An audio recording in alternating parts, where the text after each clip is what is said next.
Hello everybody, welcome back for another video. Hope you're all doing well and that you're all having a great day. Get ready for some flip-flop news because that's what the cryptocurrency market basically is now. After losing billions of dollars of its market cap, Bitcoin shows signs of recovery as it nears $10,500. The situation with alt is slightly different as some large cap coins are struggling. Most of the cryptocurrency market is finally taking a breather after a few consecutive days of price drops. Bitcoin sits shy of 10,500, but some large cap coins like Ethereum are still displaying issues, air quotes. In the past couple of days, Bitcoin went from the top of 11,150 to around 10,300 US dollars. The primary cryptocurrency correlated with prices performances with other financial markets. Gold and equities plummeted slightly following 19 news in Europe. Since yesterday, though, the asset has displayed minor recovery signs. The free fall stopped and Bitcoin even headed towards 10,600 US dollars. However, the bears didn't allow any further price increases and drove the price down to its current level around 10,450 US dollars. So as it stands right now, this is why I said flip-flop news, because the market looks, first of all, the free fall in prices that we saw over the course of a 2.5 day period suddenly stopped. Prices moved sideways for a couple of hours and then slowly started to tick upwards. And as one might have probably not have imagined at all, the news began to change along with the way that the market was looking. This one says, new trend will trigger 10,000% surge in select group of crypto assets. This one says, Bitcoin FUD and negative social sentiment typically precede a bounce. And this one says, crypto analytics firm Santiment predicts sharp Bitcoin bounce amid negative market sentiment. For some reason, out of nowhere, if you remember the last couple of days, the news about prices were quite negative. Everywhere that I looked, it was that Bitcoin's going down to 9,000, Bitcoin looks like it's going to collapse, Bitcoin's going to so-and-so, blah, blah, blah, blah, blah. You all know how the news went.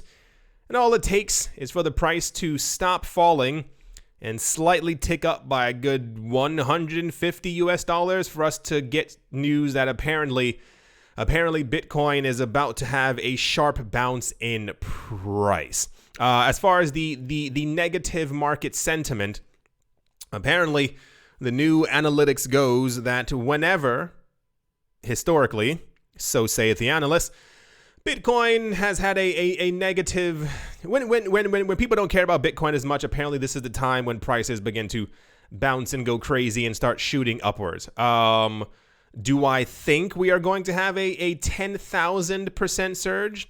Probably not, but this is just the news that we've been getting every now and again. If you want to talk about something that could possibly maybe have affected it, as whenever we see risky, air quotes, investments moving in correlation with Bitcoin, maybe this has something to do with it. The stock market remained upbeat on Tuesday as Fed Chairman Jerome Powell restored confidence among investors, assuring the central bank's support to the economy. And that's weird that people forgot what he said like a week and a half ago.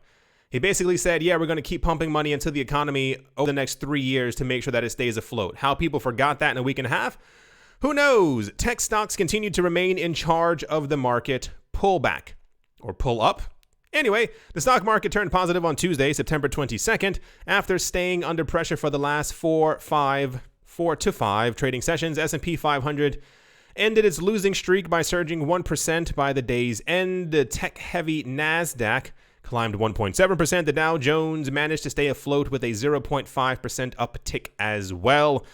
Traders regained confidence after Federal Reserve Chairman Jerome Powell talked about the central bank's commitment to supporting the economy. The rising 19 around the world has apparently cast a shadow over the global economy. It was already garbage before. This is not 19 is not doing anything. I mean, we're just seeing an acceleration of the garbage that we were already being fed before. Global markets have been under pressure as the UK is considering closing things once again. On the other hand, the uncertainty over the next round of fiscal stimulus made markets jittery. So this seems, if everyone in the comment section keeps screaming at me that we must be correlated to the S&P 500 and to the stock market, and therefore correlation, well, then here you go. S&P 500 and every other thing went up slightly yesterday, and I guess even more so we will maybe see an uptick today as well, and therefore the cryptocurrency market must also do the exact same thing. So yeah, that's the news for right now. Prices went up a tiny bit, but apparently so did the stock market, and that's all I'm going to say on the matter. And without further ado, let's move on. Next up, also in super mega popular ultra news, cryptocurrency industry advocacy group, the Blockchain Association, bolstered its board on Tuesday with members from 0x, the Stellar Development Foundation, and Kraken. Decentralized finance and regulatory precedents are some hallmarks of the association's new board members. 0x powers a decentralized exchange, Stellar maintains the Stellar ecosystem, and Kraken is a crypto exchange that just became a crypto bank. With DeFi being such a trend these days, we wanted to make sure we had representation, said one of the board members. And I don't even have to read any further. This is an organization. This is one of many organizations. People are trying to create a coalition or a consortium of cryptocurrency partners into one big group together. Simply because I think everyone wants to say, one, that we were the first to do this, and then two, as others join the fray and try to make their own little community, they're able to say, well, ours is better, ours has more so-and-so, and we are more regulated than anything else. Regulations are upon us. They literally are. They are already on top of us, and we are going to see more of them. And now it appears that many cryptocurrency, whatever you want to call them, it's the whole line. Decentralized exchanges, so-and-so, Stellars, and blah, blah, blah, blah, blah, are trying to get nice with regulators as quickly as possible. Once again, decentralization, just going to throw that word out there, is now a thing of the past because all the companies, and I'm not blaming cryptocurrency exchanges per se, but other people who screamed loudly that they were for decentralization have all bent the knee. I assume in the pursuit of money and the pursuit of being able to, if you're a first player in all of this, if you make sure that you are the first to be able to say that you've done something, you have all the contracts, well, then you get more money than everybody else. So the entire idea of decentralization goes out the window because who cares about decentralization when you can make more money and make everything centralized as it's always been. The point is, there are multiple of these. There's one with the Gemini twins. I think Coinbase also has their own thing where they're trying to be more ring kissy. And without further ado, this was super popular news. Sure. I assume they're going to have more members as time goes on. They all will, because that's how it works. Also, in news that's popular, but I didn't get why it was so popular, like really, peer-to-peer commerce company Origin is announcing Origin Dollars, or OUSD, a stablecoin whose reserves leverage DeFi so that balances grow wherever it resides.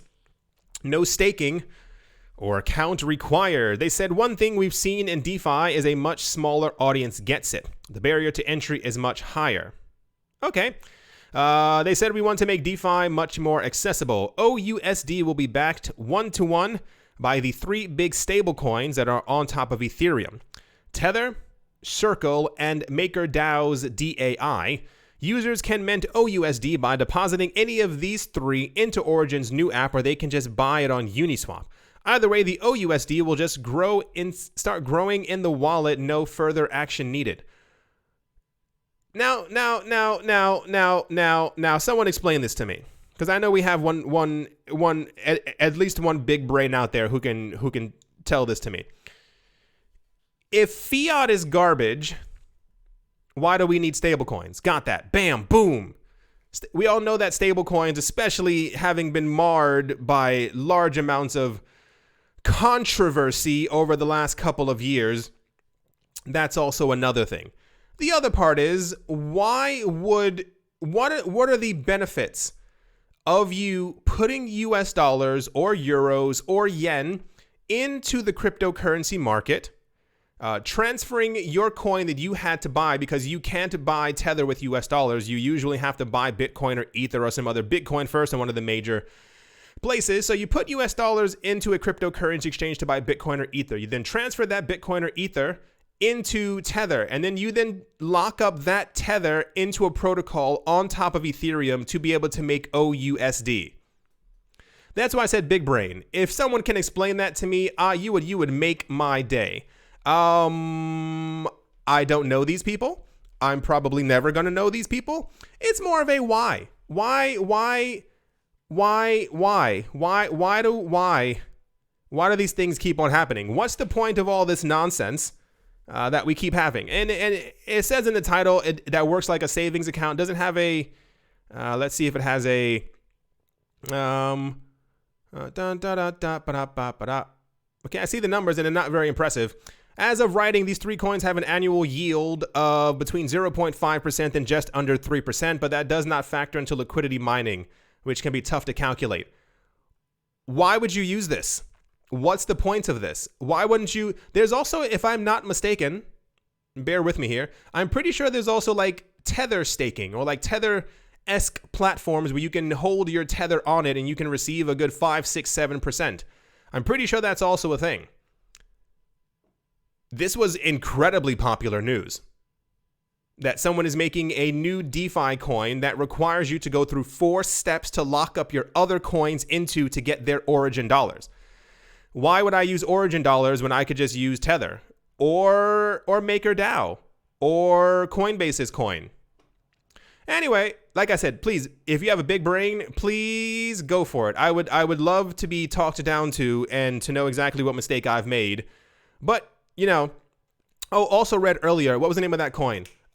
Someone made a pancake coin earlier. So that just going to throw that out there because it just seems like everyone's, I might just make like a toenail coin or like a sunscreen coin because I feel like everyone's just buying it at this point.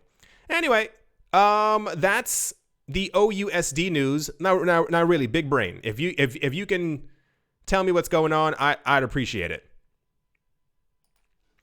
Also, in confusing news, air quotes, the European Central Bank said today that the term stablecoin can be confusing, even misleading. That's because there are different types of stablecoins, said the bank, which use different stability methods to maintain their price. What's more, these cryptocurrencies are vulnerable to attack, and their widespread adoption could break global markets. Its Crypto Asset Task Force wrote in a paper that was published today. The European Central Bank researchers identified 3 types of stablecoins. First up are those like Tether, crypto simulacrums, a fiat equivalent that let you trade US dollars without leaving the crypto ecosystem. Then there are stablecoins that are used to replace fiat currencies such as digital euros or dollars. And finally, there are the stablecoins that are used as alternative stores of values, i.e. holding Tether as a store of value for the US dollar. Why was Tether there twice? Doesn't that mean that there are only 2 types of stablecoins then? But the second kind, this digital euro idea, and the one that the European Central Bank is contemplating, could give rise to financial stability risks. If its use becomes widespread and its integration within the financial markets tangled beyond repair, they said financial stability risks doesn't sound stable at all. This claims the European Central Bank could occur because of a liquidity run. The idea is this: put up some regular fiat euros as collateral for some digital crypto euros a la Tether. If its holders believe that the actual euro would lose its value, then people would redeem their crypto euros for the real euros and dump the real ones on the market. What we're seeing is, and This is my view, my take on it. We are exceptionally close to governments starting to create their own central bank digital currencies. The European Central Bank has the last 3 months been very vocal about their desire to create one of these, and I feel like that we've gotten to the point where, I mentioned this 2 years ago, as long as the cryptocurrency market and the cryptocurrency space remained not a threat, our ecosystem would continue growing. We had news other day that Tether's supply had risen from, what was it, 2 billion to like 15 billion, wherever it is something obscene billion, where it currently is right now. We've also had news before that there are people around the world who are actually choosing to use Tether as their way of swapping value back and forth. If they live close to another country, with the borders, as opposed to swapping their already garbage currencies, they decide to swap Tether back and forth. So I think we are already seeing the breaking of the traditional economy, because the thing that makes Bitcoin very powerful is that the entire idea that a central authority has to create something of value already has been broken. We've had this idea for as long as we can all remember, that there must be one building printing everything that then gets to us, and we must trust that one building to be able to create the value that we then transact in back and forth. Someone creates Bitcoin, I assume, in a garage or something like that. And this thing has value based off of the idea that other people believe that it has value the same exact way that US dollars have value, but in a more comforting and reassuring way, because we know that there is a constrained supply of Bitcoin. When you have broken that idea that there needs to be a central authority to create all these things, and simply I create a stablecoin, or Origin creates a stablecoin, Tether creates a stablecoin, and there are hundreds of stablecoins in the world right now that people are choosing to use and circumvent the actual use. Not even like an actual, I'm gonna not use the US dollar. They're just simply using it because it's easier to transact in it. You can trade in crypto back and forth, but it's also a way that people are getting around having to use the US dollar, or the euro, or the yen, or the pound, or whatever other coin is actually out there. So I think that they are understanding that they're a little bit too late. I mentioned before, I don't know if this is still going to happen, but I'm a little bit on the side. I think what's going to end up happening is a lot of the central bank digital currency discussions that we've been having with these countries, or about these countries, are all going to fall apart. And I think there's going to be a stable coin that we already have right now that's going to be adopted by these actual players. I think it's the only real easy way to have proper interoperability, because all the banks want to create their own stablecoins, and that's not going to be a thing. This could also be, and I mean, hold on, tinfoil hat is on my head. This could also be the reason why we're seeing so much energy around Tether right now. It's either they're trying to destroy Tether to make sure that there's some other stablecoin that's out there. I would go with Coinbase as being the most knee-bendy, wants to be adopted worldwide kind of thing.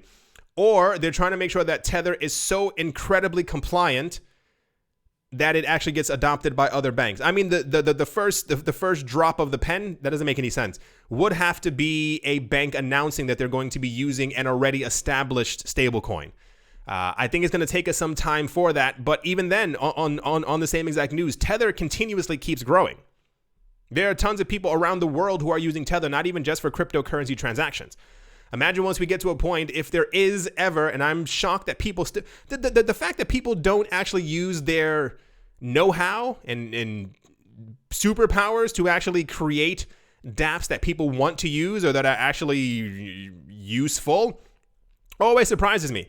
How has someone not created a dApp that allows people to be able to to have their own little wallet and transact in crypto, like by tapping their phone or by doing something else or by scanning QR codes? Like, does that exist?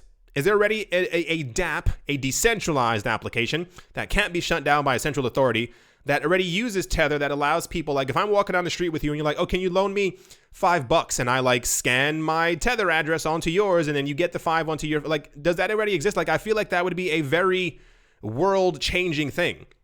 We keep having all these discussions about how strong and powerful and amazing Libra might be, without realizing that why aren't people within the cryptocurrency space already creating something that could supersede Libra? Imagine creating something a year before Libra comes out and we're like, oh, we already have that. Why do we need Libra?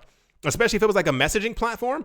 Imagine a DApp that looked nice, because it can't look ugly, where you could message your friends. Like, you can all download it. You can message your friends back and forth and also trade crypto back and forth. Why hasn't that been created yet? And I don't mean things like voice or yada yada. I mean like an actual hyper decentralized, especially like on a blockchain phone. Like, your phone is a node for that actual DApp that you are using. Anyone? Why don't we have these things yet? Anyway, here's the actual paper. It says occasional paper series, ECB crypto assets task for stablecoins, implications for monetary policy, financial stability, market infrastructure and payments, and banking supervision in the euro area. And without further ado, let's move on. Also, mega popular news, US-based Kraken Financial is unveiling what it plans to do with its new crypto banking license. They were apparently talking with Laura Shin on her Unchained podcast, and they said, "We are going to have direct access to the federal payment system and be able to more seamlessly integrate funding and withdrawal mechanisms and payment mechanisms into our products. And so they should see an increase in quality of customer experience and perhaps a cost benefit as well. And then they'll really see the difference once we start launching new products. Things like debit cards backed by digital assets, things like staking, things like IRA accounts, that's going to be insane." What? Things like IRA accounts or other tax-advantaged accounts, things like wealth management and investment product services, the list goes on. That is absolutely nuts that there will be something within the cryptocurrency space that is able to offer all of those things. I can only imagine that Kraken is probably working on banking licenses in other states as well, because that is a huge first mover advantage if they're able to. If Kraken is able to start offering retirement accounts based exclusively in crypto, staking on their platform, like, it's going to get real very fast. The Kraken financial head says the new benefits will not be limited to retail customers, everyday people, as the company also plans to offer its rich people banking client features, including qualified custody on top of other services. Yeah, I guess I see now why it was also quite big news. This is nuts. I've predicted for a while that cryptocurrency exchanges would become the new banks and simply take over for the banks that we have now. And this is why, once again, we've seen a lot of the other banks falling over themselves to try and offer custody of cryptocurrencies and offer to hold, buy, sell, and trade all these other digital assets, is because they probably see what's already coming. Once again, when you get news that cryptocurrency exchanges are doing more volume than a bank that's been around for 150 years, ears start to perk up and they realize what can they do to change their systems. If you get news that Tether is doing more transactions than PayPal, or Tether and Bitcoin together did $2 trillion worth of value last year, which is well far exceeding many other banks, you get situations like this. So, I mean, not that I'm excited for like banks 2.0, but I mean, they're going to be a thing. I don't think banks are going to disappear anytime soon. This was a discussion on the What Bitcoin Did podcast. This was a couple of months ago.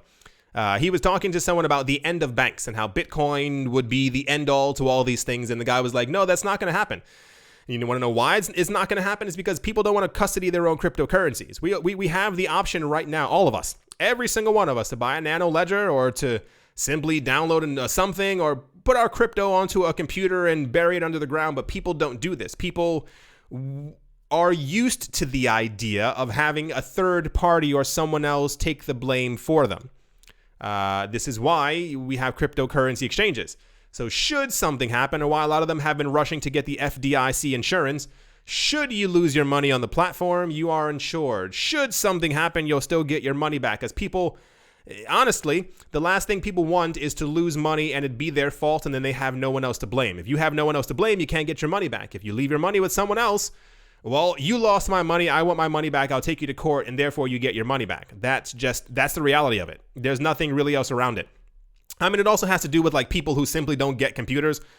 Probably, like, imagine someone who's just used to having like going to an ATM maybe, or going to a teller, getting some money out and having money in their wallet and paying for things this way. Now imagine telling this person to create a Coinbase account, to download something, to switch their cryptocurrency onto here, to highlight all of this and copy and paste it into another area. It makes no sense. They're just never going to do that. So anyway, the Kraken banking news continues, because I guess they're the first ones, so we're going to keep getting that news. And without further ado, let's move on. Also in really popular news, but I don't understand why this should be that popular. A Silicon Valley fund manager holds Bitcoin purchased 7 years ago as it mulls being publicly traded. Palo Alto, California investment firm Social Capital invested in Bitcoin in 2013. This was said by the CEO Shamath Palpitaya. I think I said that right. He said it on Wednesday in an investment conference call. Bitcoin was trading between $13 and $1,200 in 2013, and today trades above $10,000 according to Coin Metrics data. The news is, not joking, is that this fund manager, this guy, who, I mean, he's actually one of the most intelligent people in the cryptocurrency space. If you've never heard him talk about finance or like letting the old system crumble so that we can have a brand new one to take its place, I mean, please do so. It's absolutely incredible. The news being that he holds Bitcoin. I think we all should have gotten before, as he was heaping on praise to Bitcoin, should have got the idea that he already had Bitcoin. I guess maybe the news is that he bought Bitcoin 7 years ago when it was around $13. I guess that's the major thing. And also his company is trying to go public. Is it because a company that's trying to go public holds Bitcoin? Silver linings, probably not also the right phrase. But we get so much really weird news all the time. I don't know how to really format it. Like, what am I supposed to say? Like, oh, thank the heavens this already rich person bought tons of Bitcoin for $13. My goodness, like, I'm so happy for his wallet. Like, gosh darn it, if he wasn't as rich as he was right now, I mean, what would I do with my life? Like, what purpose would it have? I don't know. His company's trying to go public. That's absolutely wonderful for them. I hope the fruits of their labor pay off, and all that stuff. And they bought crypto 7 years ago when it was worth nearly nothing. Let's move on.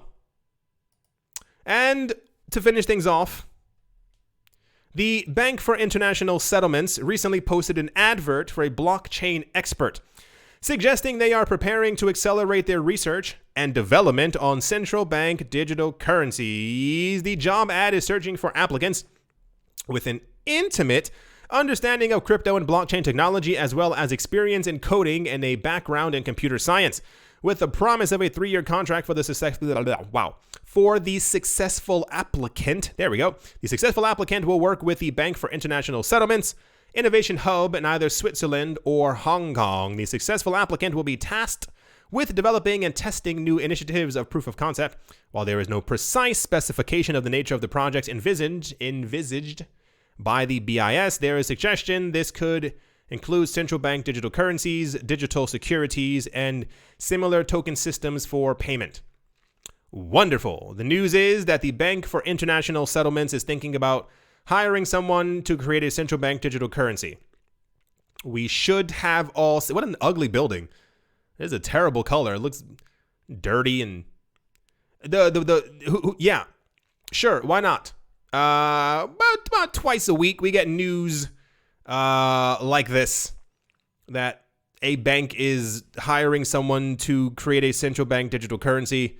I don't know if we're supposed to be shocked. I'm not sure if it's like a what kind of thing, but of course they are. They've been mulling over this idea for the last 2 years. They've screamed at anyone else who's tried to create their own stablecoin, because they're trying to make their own stablecoin. And I think the real news would be if they hadn't hired anyone at this point. Like, imagine if we had gotten no Chase coin, no Bank of America coin, no all this other stuff coin news, or central bank. Like, that would be the real news. But of course they are. Of course they're trying to keep up. They're trying to maintain the legacy system while also trying to build something new on top of the old system, which is just not going to work. We need a complete reframing and rework of the entire system for things to actually work out for everyone. But that's never going to happen because they don't want it to change. So this is why the decentralization of Bitcoin matters. But I know most people don't care about that anymore. So what can you do? As always, a very special thank you to my Patreon supporters: Bolero Bastos, Crayola Michelle, URL, On Crypto with Lionel, Chigara Macho Nisa, Bake Me a Cake, Arfmedic17, Anytime Fitness, Monks Twitter Staff, Bodie McBoatface, Yes to Crypto, Miller Hitch Test Every Day, and Kyle Skips Leg Day, Minting Coins, Jeremy Fox, Jim Gardner, Anthony Charles, Nick Mangialavori, Paxis, Vlad the Impaler, Richie Rich III, Nick Kanaya, Setsuna, Damien, Crypto Artist, Coldy 3D, Bankroll Network, Crypto Joe, 242 to the World, Wise Night Owl, Jared Schneider, Master Ventures in Thailand, Moher Maroney, Adam Graysick, Todd Mullis, A Bibliophobia, The Animal Reader, John Graysick, John Sarson, Nostromo, Martin Steuer, Joshua Vineyard, Moonman High, XRP, Utopia 569, Oscar Maldonado, Yasha Harari, Attila the Han, David James, Navarro Williams, Decentralized, Peter, Auspicious Agile and Blockchain, Snacky Chan, Tolek Banan, and Professor Wally from Gunbot University. Thank you all very, very, very, very much for your support. Thank you to everyone who is a member of the channel. Thank you to everyone who has subscribed to my newer channels. And thank you to everyone who is here, still here, who has not clicked away from the video.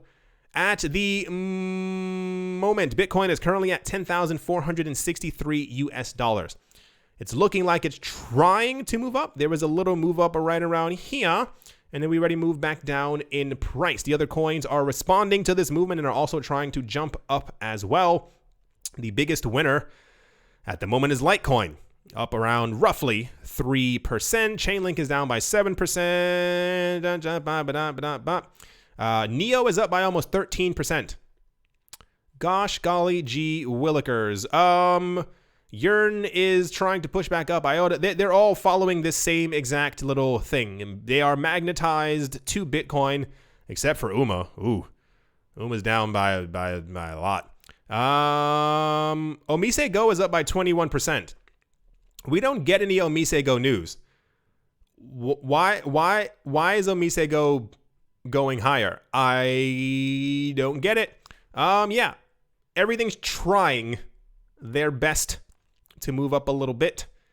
We'll see where this goes as the day goes further, because I assume once markets actually open up in the States, we'll get the full extent of if the stock markets are going to go down, and if they continue to go down, then, so saith the analysts and the comment section, we also have to go down as well.